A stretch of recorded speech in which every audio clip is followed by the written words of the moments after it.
Okay, so my take home on the NC section is just take advantage of those tools and services that are available. Know that we're out there, and that what we do is facilitate collaboration. So and data integration. So now, really quickly, I just want to whip through a few of these marine mammal collaborations because most of them came up yesterday. We talked about, John Kalampitis talked about SPLASH, which is the largest collaboration that I know of among marine mammal scientists observing humpbacks throughout the Pacific. This example came up in sort of tangentially yesterday, but I think the southern resident killer whale research that's happening in the Puget Sound area represents a really good example of interdisciplinary collaboration where people who work on contaminants, on prey studies, on acoustics, on habitat modeling have all been working together to try to understand this really vulnerable population.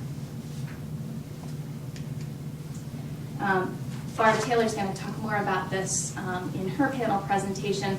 There are also really good examples of data archiving and sharing among the marine mammal community, including the marine mammal tissue collection that's housed at the Southwest Fisheries Science Center. So I'll let Barb talk about that one when she's up.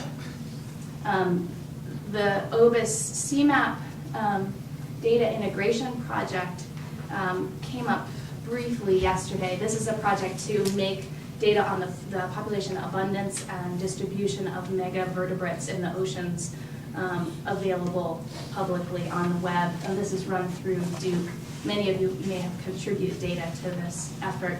And they provide a variety of tools to try to incentivize scientists to participate in this and to put their data up within the system, including data management, value-added services, which basically mean linking your data to other data that are in their database, environmental data, taxonomic data, that kind of thing, and giving you the chance to make your data much more broadly available and publicly known than you might through just your own lab. And they also do community development, trying to foster community collaboration.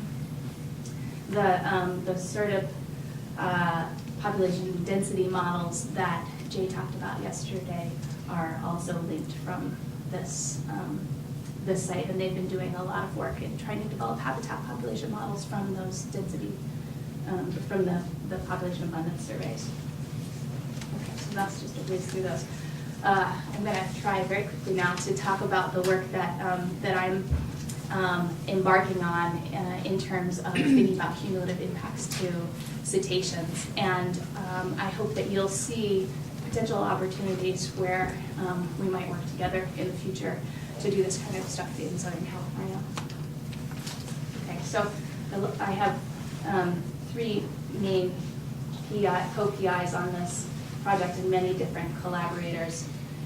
This work was motivated by, as Steve mentioned, the U.S. Commission on Ocean Policy report and the Pew Oceans report, which really called for a need to do more integrated and coordinated management of the oceans, and the growing emphasis on coastal and marine spatial planning.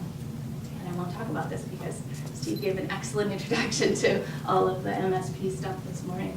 But we were, when we started this in 2004, faced with a real lack of information or understanding of what human activities were happening where. A lack of scientific consensus on how you really should model or think about the cumulative impacts of human activities, of multiple activities in particular. And no good frameworks for accounting for the ecological context within which an activity occurs. So trawling, for example, is going to have much more detrimental effects on deep sea coral communities than it is on soft bottoms.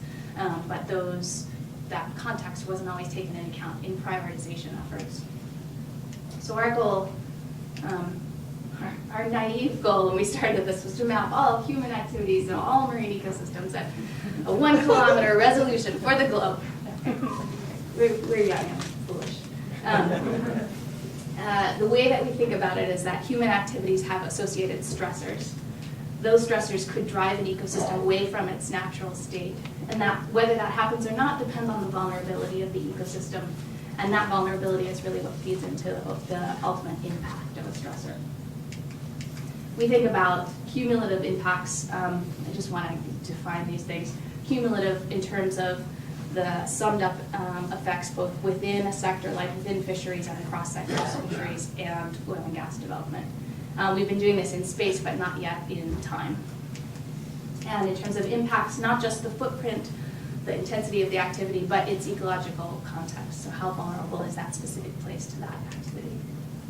And just to cut to the chase, the first product to come out of this effort was this map, which was published in 2008. Ben Halpern is the lead author on this paper, which came out in Science. And the first map basically shows a view of the ocean that really makes it clear that there's no area on the planet that is beyond the reach of our human activities. Over 40% of the ocean ends up in these medium-high to very high impact levels, even out in very remote areas. And the less than 4% of the globe shows up in the blue, which are the relatively pristine areas that are subject to few human activities. Before I switch slides, this was the kind of the first piece of the puzzle, and then since then we've been building on this effort, trying to apply the same framework at the regional scale where we have better data. At this scale, we had for the globe we had 17 different human activities that we could map globally, and 20 or so different marine ecosystem types, 19.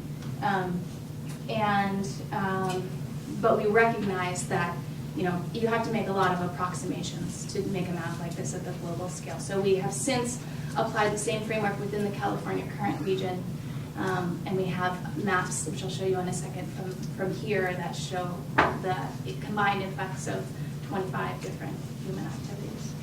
And we're also we've also produced maps for the Northwest Hawaiian Islands, and now we're actively working with the state of Massachusetts to produce these kind of maps to inform their ocean management planning process. And we just found out we're going to start working with the state of New York. So just to back up a little bit and show you the steps in this, basically you need three things to do this. You need the distribution of ecosystems, the distribution and intensity of the different human activities, and then some estimate of the relative vulnerability of each ecosystem to each stressor.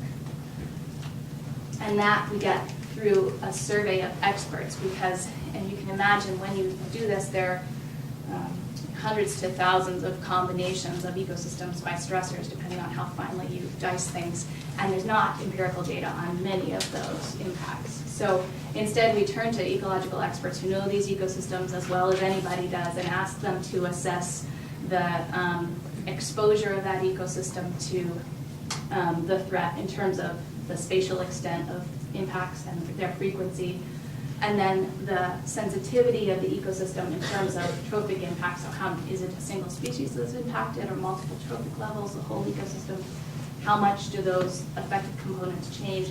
And then the resilience or the recovery time, how long you can remove that threat, how long does it take for the system to bounce back? And those 5 get combined into one vulnerability score, and then those 3 things get combined into a cumulative impact score.